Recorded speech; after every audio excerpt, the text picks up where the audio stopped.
Hey everyone, I hope you're having a fantastic day. It's your girl #JLone with a midweek video. I thought it was really important for me to come on and do this video because I get tons of phone calls about this. And I just really wanted to explain to you the truth about grants and down payment assistance.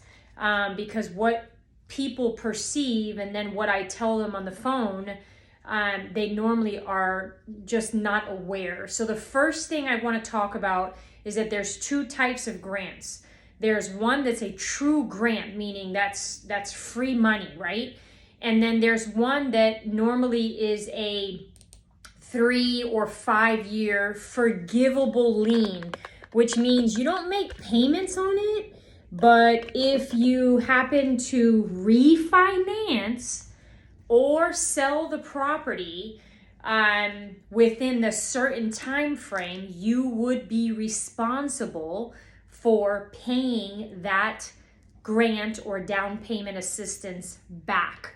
Okay, so it's very important for you to, one, know what are you getting yourself into, especially right now because of the market. Some grants are offering more money if you choose their 3-year forgivable lien. Well, some lenders will tell you, well, you can just refinance when rates drop. Yes, you can, but it is very important for you to understand that if you do that within that time frame, you will be responsible for paying that money back. Okay, so that's number one. So number one is there is a true grant, or there is a forgivable lien.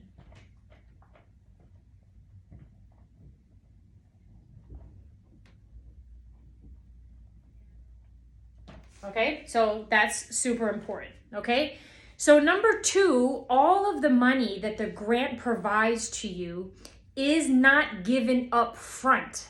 That money is given at the day of your closing. Okay, so if you have to pay any money up front, which you do when you purchase a home, you have your 1% earnest money on the contract. You have your option fee to the seller, which can range from $100 to $1,000 to $5,000. I mean, I don't know.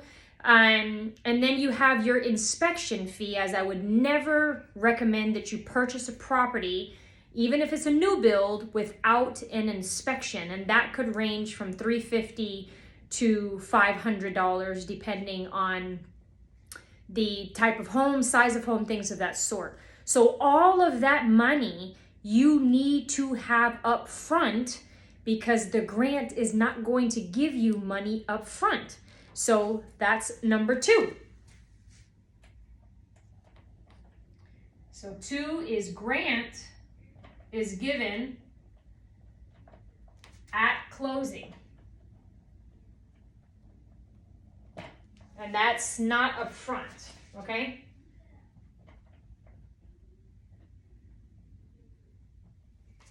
So keep in mind that there is money that you will pay up front before you get to closing.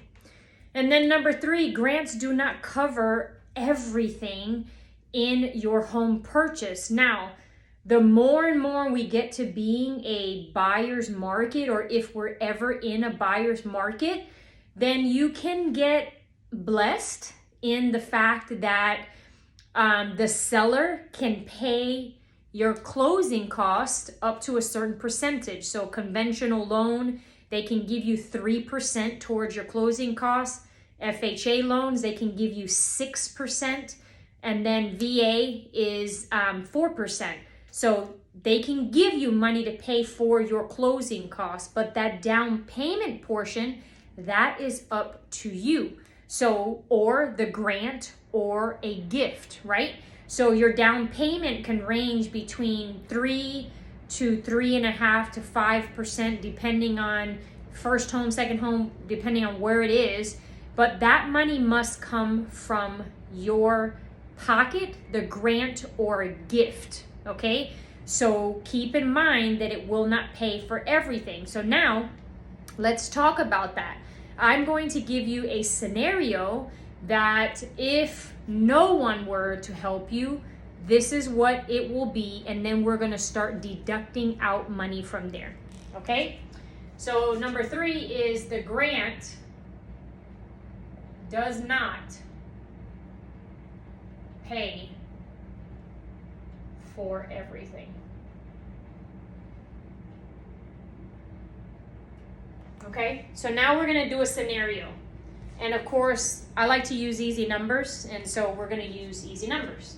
So on a $100,000 purchase, which you will not find today, but on a $100,000 purchase, if your down payment, and let's use $200,000.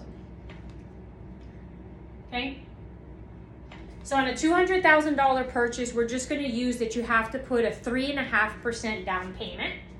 Okay? So 3.5% down payment, and that's going to equal $7,000.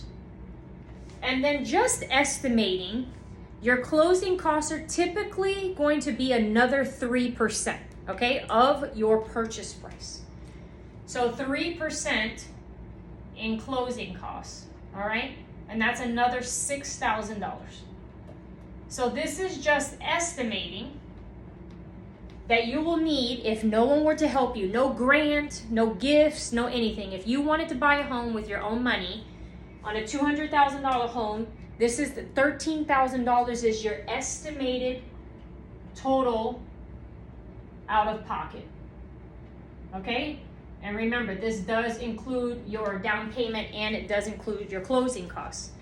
Now, where a grant comes in is the grant says depending on what's available. So right now, the only true grant that's not a forgivable lien, that they're only offering up to 3% right now. Okay? So of this 3.5, this $7,000, the grant will come in and say, well, we will give you 3%. Well, that's $6,000, right? So not only does that leave you $1,000 difference in your down payment, it also leaves you this balance right here. So right now, you're out of pocket $12,000, right?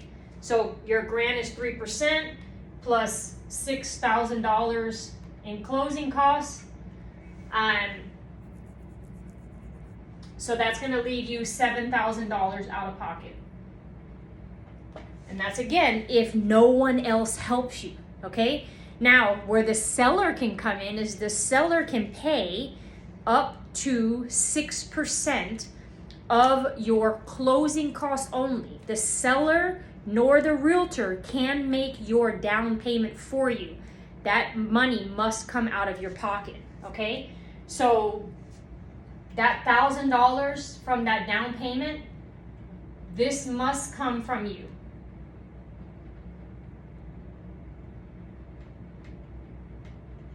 Okay? And this whole $6,000, because as you can see, your closing costs are, 3%. So the seller's not going to have to give you 6%. If you're doing a conventional loan, then they can give you the full 3%.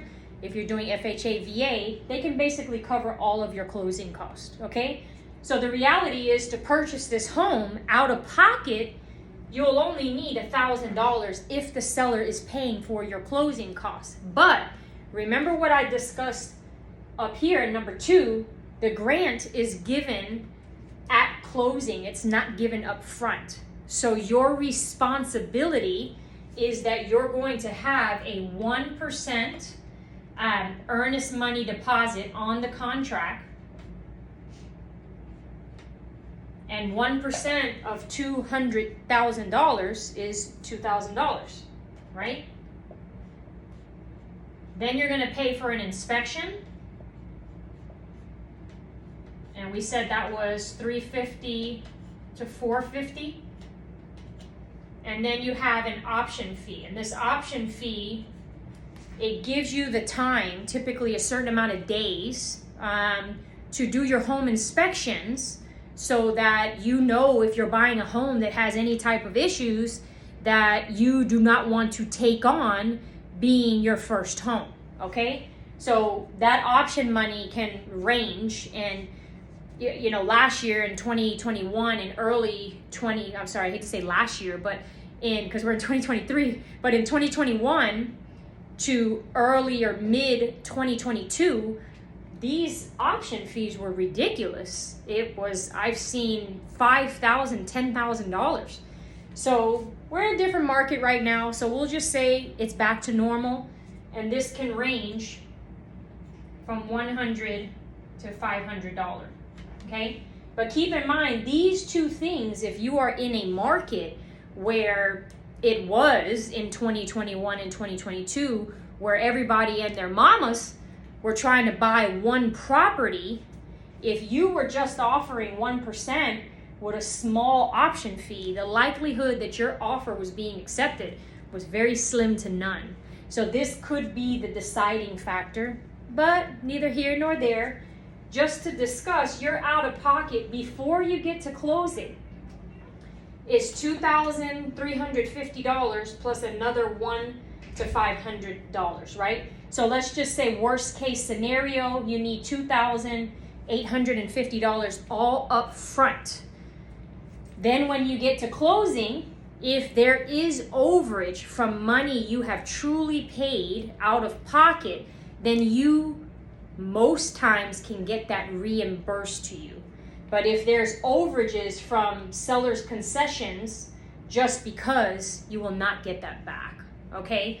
So I do this video because a lot of times people think that grants are 100% financing and things of that sort. Now, granted, if you're VA, you're 100% financing and you get a 3% grant, well, yeah, you definitely most likely won't have any money out of pocket, but as a veteran, you still have these upfront fees, so you still gotta have some type of money.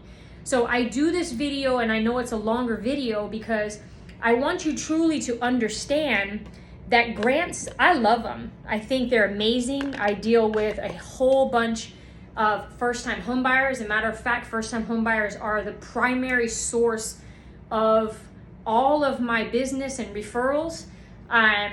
But when I'm on a website and people see it and the website is very vague, a lot of times people think you could buy a home and not really have any money, or that it's going to pay for it. So again, I do this as information purposes. I never want you to look at this and then be discouraged and say, oh, I'm not going to do this, because it's always good to have a plan from a mortgage professional that if you have your credit in line, if you have your income in line, and then assets is what you need, then we need to discuss, well, where are you in this place and where can we possibly find some money that can help you to, one, pay for these upfront costs, but second, get you from renting into purchasing a home.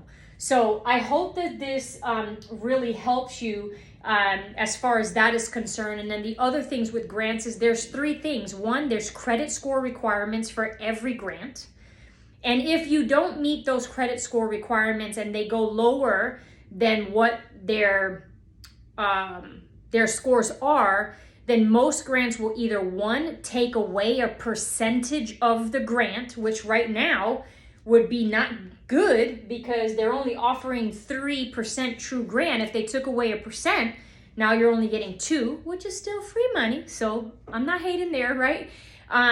So your credit score is important because you don't want higher fees because that negates the grant, and you don't want them to take away grant. Okay, so we will look at that.